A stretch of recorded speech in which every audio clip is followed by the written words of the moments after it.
Hello, I'm Stacey J, and today in my studio I would like to talk to you about a subject that is very close to my heart. Welcome back any viewers who have watched me before, and welcome to anyone who is new through my doors. Please feel free to watch all my other vlogs, and if you have not seen any, please like and subscribe if you do. Jess from So What If I Sew, I'll link it below in my description, is again doing the hashtag So Yellow for Endo.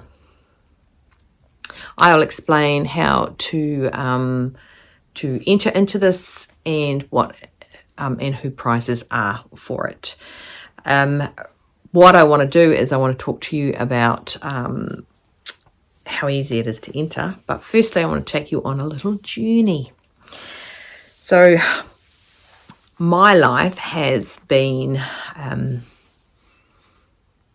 circulated by Endo. I was married and we started trying for children, and when we got married I left the Defence Force. We had been trying for children for a wee bit to no avail, and one day when I was working for a civilian company, I was sitting in the office with my friend and doubled over in pain because I have my period pains. That's what it is. My husband at the time, he was down in Antarctica and he was down there for 6 months. So that was that. So anyway, I'm sitting at my desk, and the colleague that I actually shared the room with, she said, "You're right." I said, "No." I said, "I just got and I'm in a copious amounts of pain." And she said, do you have endometriosis? And I said, "Do I have what now?" No idea, totally oblivious to life, etc., etc. And I said, "I don't know what you're talking about." She said, "Well, you need to go to a specialist and check it out." And so, being the good person I am, I did make an appointment with a specialist, and I went along to him, and he said, "Well, the only way we can find out is if we do surgery and have a look." And I said, "Oh, okay." Still not fully aware what was going on, but gave my information over. Next minute, I'm under the knife, and he pulled out an egg-sized cyst on my left ovary, and there was no cancer or anything in it, so we were all good as wood. Stitched back up. He said, "Yes, you have endometriosis." And I said, "Okay." And by that stage, we had possibly been trying to have a child in the natural form, I'd say for over a year. And I wasn't a young mother. Well, young married person. What do you call it? Bride. There's the word, bride. Wasn't a young bride, so these things happen. And went through it, and we tried a lot of different things. Of course, not being on the pill, trying to fall pregnant. I would be doubled over in pain that time of the month. And I don't think Willow is happy that I was in pain. She's talking. So I was had that issue going on, and although he believed that it wasn't what would stop me from having a baby, I could not make any babies. So we just chose to go down the path of IVF, and although I was very, very angry, because although everything functioned like a female for me, I didn't function. I didn't make babies. Wasn't him, it was me. Lots of issues. I didn't ovulate, didn't make eggs. I had endo. Life was just not happening in the baby situation for us. And so I gotta let her in. I'll be back. Okay, she was in one door and out the other. So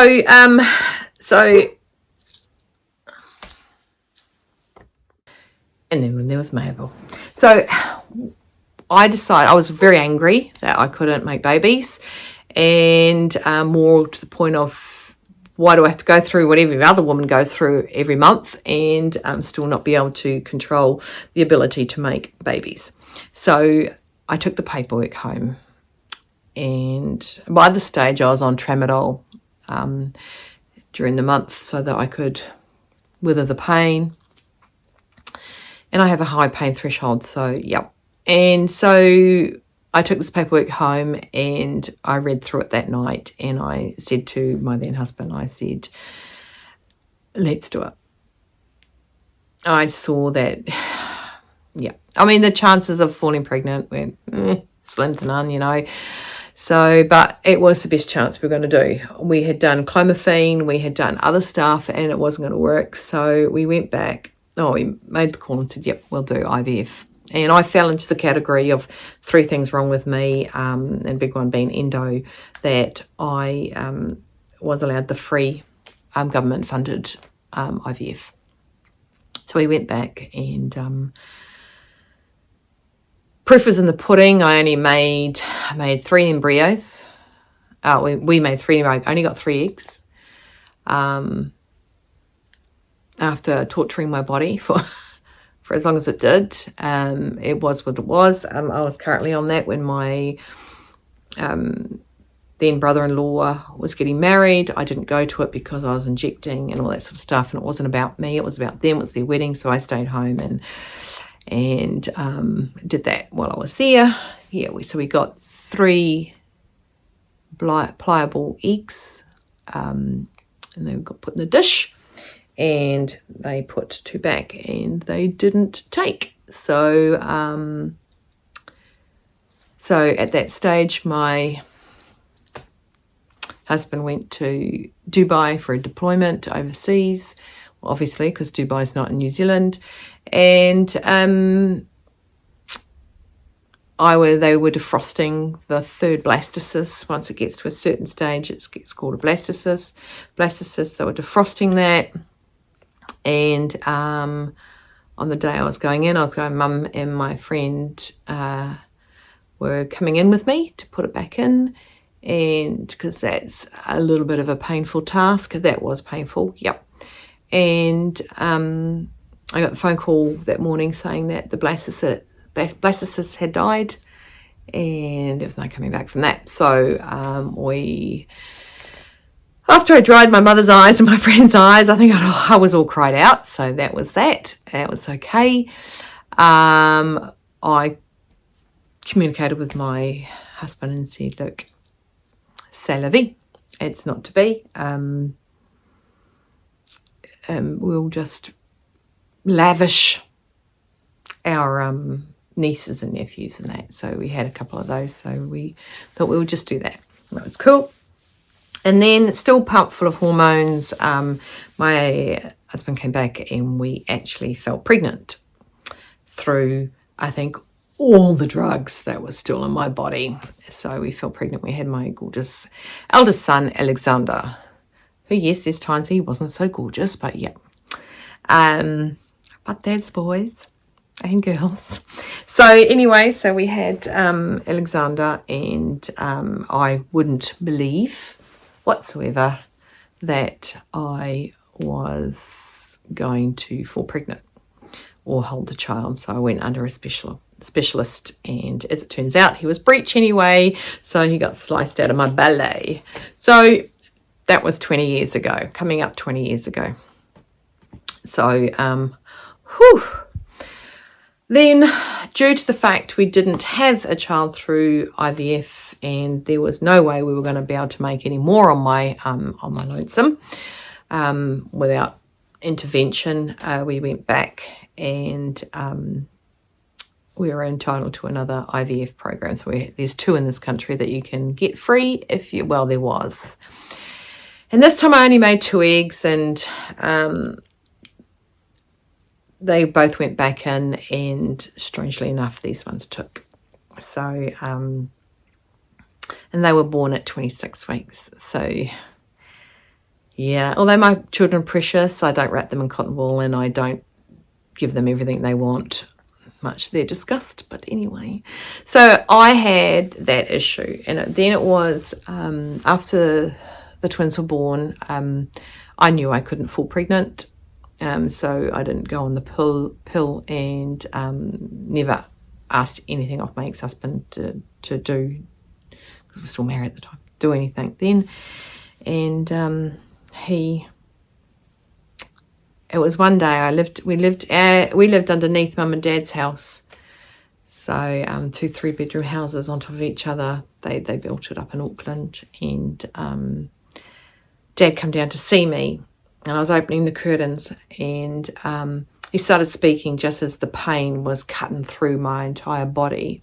I'd already had the endo removed twice, and I just held my finger up, and I just slowly dropped to my knees and curled up on the floor.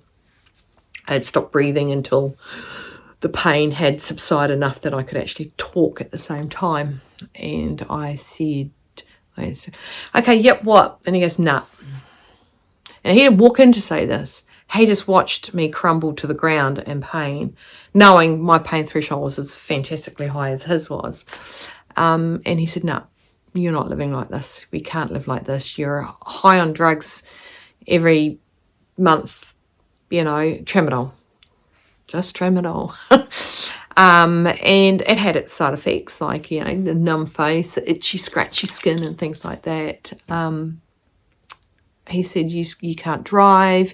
You've sat outside your friend's house in pain, waiting for the pain to subside to drive my grandchildren home. You can't speak. It's decapitated. It's really crumbling you. So I would prefer it if you go and see Dr. Guy Goodex and find out what you can do, maybe hysterectomy, maybe this, maybe that.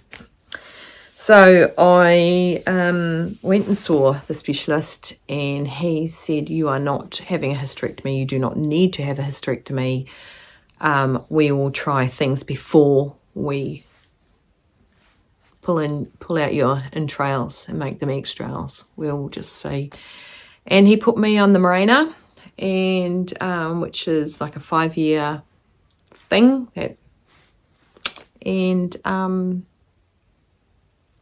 So I got put onto that when I was a certain age. So not telling you guys. And then by then I'd moved down to Wellington. My ex had been posted down to Wellington. We came down to Wellington, and since then we'd separated. And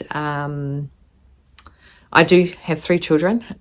So the twins, all good. They are born at 26 weeks. They're now 17. They'll be 18 this year. And they're both going to go to university. And everything that could have gone wrong hasn't. Not saying they're not big pain in my, hang on, what's the term? Pitta? Pain in my, but they're amazing human beings. But I was put on the Mirena, and then it was removed, only to find out that I was postmenopause. So by the time I got tested, so I didn't know I was going through all that. But endo is something that can cause so many issues, can have so much, like exocyst on my ovary. And I had no idea that thing was down there, Even now, I've had, I think it's 4 operations to try and remove it. It's still there now, but I don't have anything that requires the releasing of it. I can get sharp pains down there, but not anything significant. But it's something that, thank goodness, is now being so vocalized about, because it's something that is real, and it does hurt, and it can cause so many complications with so many different things in your life. So I am here for Sew Yellow for Endo, and I'll now get to talk about what I should be talking about. But I just wanted to say, I don't go into this particular thing lightly. It's real. I've had a super complicated life because of it. I'm very well aware of my daughter's got her own issues. She got PCOS, and only through me going through absolute agony or absolute messed upness that I picked that up with her. So I'm lucky. She's lucky. I'm lucky that and I'm lucky that Jackie, whom I worked with, knew a bit about it. So that was really good. Right, now let's get to the fun part. Okay, I'm gonna put these posters up. I'm just gonna shove myself over this way. I'm going to put them up here. Okay, so how to enter the Sew Yellow challenge. It's sew something in yellow. Now we're not talking it's got to be like a daffodil yellow or anything like that. This has got yellow in it, this shirt, and I made it in March, so if I wanted to I could enter this into the Sew Yellow. It's got yellow in it. I'm going to give you a list of the people who are on this week. I think and I believe the first person that did something was of course Jess from So What If I Sew, and then there was Tamlin from Sewing on the Tyne. So I will also put them in the link below, but I will go through everyone else. But I'm not going to go through what I'm going to make in yellow. I've got a lot of projects on the go, and I don't mean projects for me, I mean projects for my subscribers, because we are bonding, and the Sydney dress is actually going to be made out of this anyway, so and that'll be made through March. So there's two things I can put in. But so anything in yellow, or partially yellow, or yellow accented, or orange and gold are also acceptable. There you go. So if yellow's not your jam, but oranges, get the beast out there. Okay, you donate £1. I don't know what that is in dollarage for anyone else. I know it's probably about $3 for me, but like I said, it's for a good cause. Okay, so donate £1 or more to the hashtag Sew Yellow for Endo. Just giving a page, so you make sure that you so please put your Instagram name against your donation so I compare it. Well, not me, just compare it with your yellow make. Okay, post your yellow make on Instagram on Saturday the 23rd of March. Oh, that was sounded very posh. March. Okay, March. Okay, there's a couple of different languages I said it in. Use the hashtag Sophie Yellow for Endo24. Remember to tag at So What If I Sew. Look at my hand flicing around here. So what if I sew so Jess can see your fabulous makes? Okay, so that is in there. Right now, so the next one is, okay, I'm going to see, right, now her little hashtag for it. So what if I sew? Endometriosis affects 1 in 10 women. I've got 9 mates that don't have it. And those observed female at birth. Right, got you. So Yellow for Endo raises awareness of this see, this is why I don't read out loud. I've got dyslexia. I cannot say that word. Debilitating condition, and supports Endometriosis UK in the process. In 2023, over 200 of you took part in the challenge and together raised over £1,400 for Endometriosis UK. And over the past 3 years, Jess has organised to raise over £4,000 for it. This year we are back bigger than ever. We invite you to learn about endometriosis and take action, whether it's listening to an Instagram live, donating, or just give to the Just Give a page, or talking openly about menstrual health, or sewing up your very own yellow garment. Use the hashtag SewYellow for Endo24 and be in a chance to win an exciting prize from one of our sponsors. So obviously it's showing you that not only people in England get it, it's all over and worldwide. It is not subject to race, breed, nationality, class. Okay. It is a real thing. We have some live interviews going. Tomorrow we've got an Instagram live, the first one ever, with Bethan. So I know Bethany, but Bethan.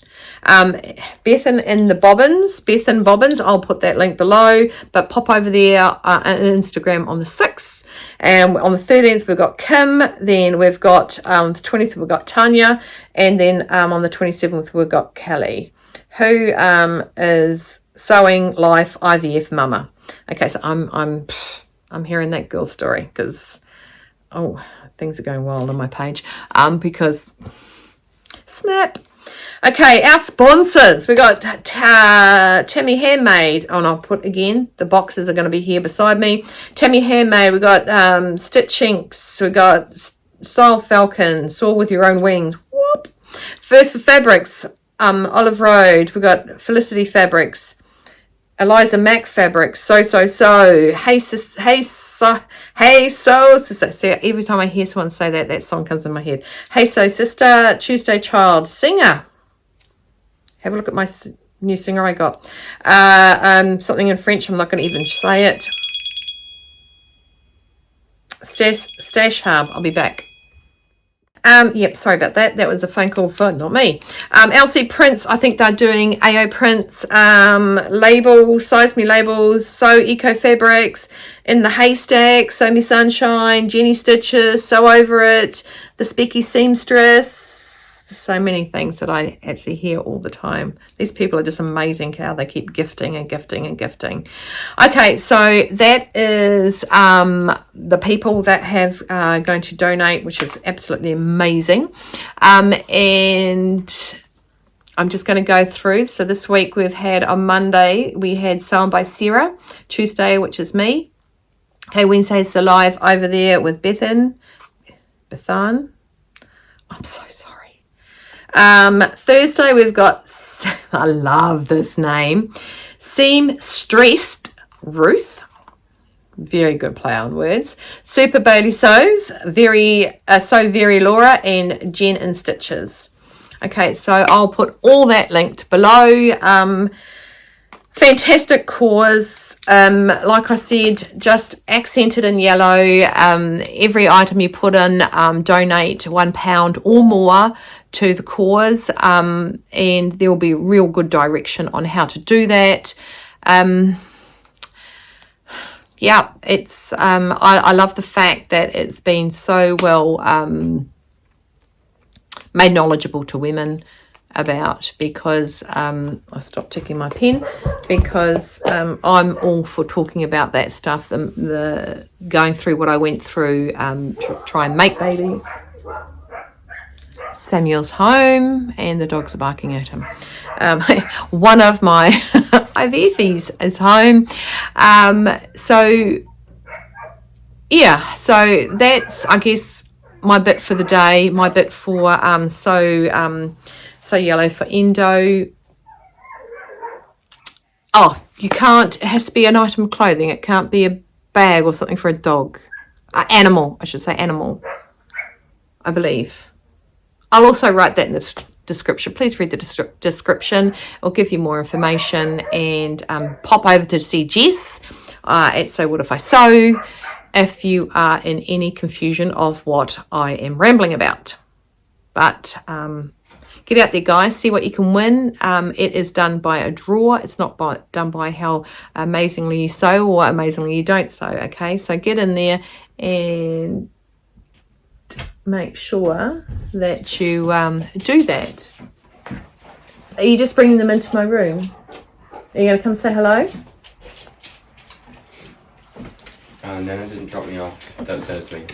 Oh, Nana didn't drop him off, which means Nana dropped him off because Nana didn't drop me off. Tracy did. She was on the way dropping one of Dan's other friends off, and then she pulled over. Oh, bless. Yeah. Okay. What's up, YouTube?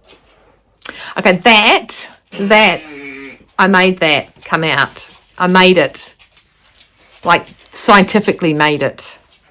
Anyway, so that's what it is She was about. thinking when she had me. I was dropped as a baby. No. That'll learn them. Okay. Yeah, so see what I mean? Like,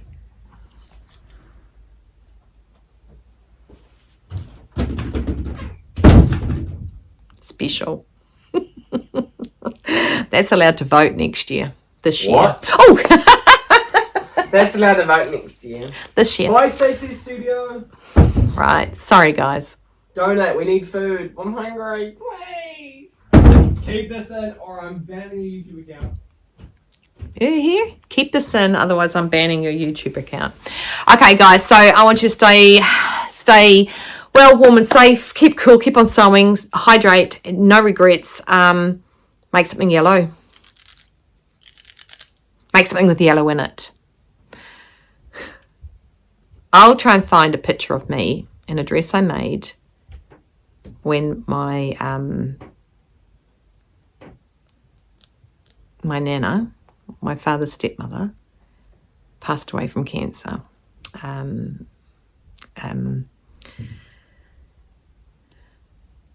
Yeah, she passed away a week before Daffodil Day, and I'll put that in.